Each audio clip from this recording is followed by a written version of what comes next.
Pushpa 2 starrer Allu Arjun को हैदराबाद की police ने गिरफ्तार कर लिया है। दरअसल अल्लू अर्जुन ने पुष्पा 2 की स्क्रीनिंग के दौरान हुई भगदड़ में एक महिला की मौत के मामले में एक्टर को गिरफ्तार कर लिया गया है। 4 दिसंबर को उनके थिएटर पहुंचने पर मची भगदड़ में एक महिला की मौत हो गई और उनका बेटा घायल हो गया था। पुलिस ने अब एक्शन लिया और इसमें अल्लू अर्जुन को गिरफ्तार कर लिया गया है।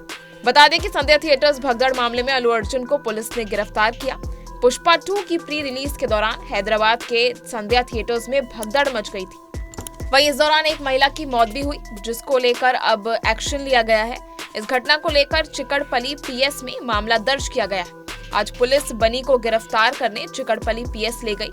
हैदराबाद के संध्या थिएटर्स में पुष्पा 2 स्क्रीनिंग के दौरान मची भगदड़ में एक महिला की मौत हो गई थी। इस घटना पर पुलिस द्वारा दर्ज किए गए मामले को खारिज करने की मांग करते हुए अल्लू अर्जुन ने 11 दिसंबर को हाई कोर्ट का दरवाजा खटखटाया था। उनके वहां पहुंचने के कारण मची भगदड़ में महिला की मौत हो गई थी। वहीं इसके बाद केस तो हुआ, लेकिन अल्लू अर्जुन ने चिकड़पली पुलिस द्वारा लिखी गई एफआईआर को खारिज करने की याचिका दायर की थी।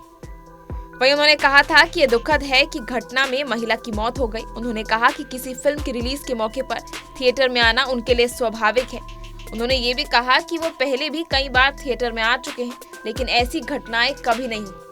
एक्टर ने ये कहा कि उन्होंने थिएटर प्रबंधन और एसपी को सूचित किया था कि वो थिएटर के पास आ रहे हैं। उनके मुताबिक कोई लापरवाही नहीं हुई। आरोप सारे झूठे हैं। दरअसल 4 दिसंबर को हुए संध्या थिएटर्स में इस मामले पर एफआईआर दर्ज कराई गई थी। वहीं 11 दिसंबर को अल्लू अर्जुन की तरफ से हाई कोर्ट में ये याचिका दर्ज कराई गई कि उनके खिलाफ जो एफआईआर दर्ज है उसे खारिज किया जाए, क्योंकि उसमें उनकी किसी भी तरह से कोई गलती नहीं थी।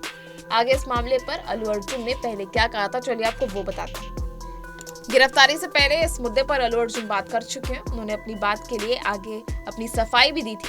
उन्होंने कहा था कि ये कहना उचित नहीं है कि ये घटना केवल उनके आने के कारण हुई। बनी का मानना है कि उनके खिलाफ मामला दर्ज करना न्यायिक प्रक्रिया का दुरुपयोग है। उन्होंने कहा कि इस मामले में उनकी प्रतिष्ठा और सम्मान को ठेस पहुंचाने की आशंका है। उन्होंने अनुरोध भी किया था कि उनके खिलाफ दर्ज मामले को खत्म किया जाए और गिरफ्तारी समेत जांच प्रक्रिया पर रोक लगाते हुए अंतरिम आदेश जारी किए जाए। आपको ये भी बता दें कि जिस तरह से संध्या थिएटर्स में उस महिला की मौत हुई, उसके बाद अल्लू अर्जुन ने खुद उसके परिवार वालों के घायल होने का खर्च भी उठाया। साथ में उस महिला के परिवार को 25 लाख रुपए की राशि भी दी थी। हालांकि इसके बाद उन्होंने इस केस को खारिज करने की मांग भी की थी। हाईकोर्ट की तरफ से इस मामले पर उस समय कोई सुनवाई नहीं हुई। हालांकि अब अल्लू अर्जुन को हैदराबाद की पुलिस ने गिरफ्तार कर लिया। आखिर ये मामला आगे क्या रुख लेता है, ऐसे ही सारे अपडेट्स जानने के लिए बने रहिए हमारे साथ और इस पर आपका क्या कुछ कहना है कमेंट सेक्शन में बताना बिल्कुल ना भूलें। इसी तरह के तमाम अपडेट्स के लिए देखते रहिए और बने रहिए बॉलीवुड केसरी पर।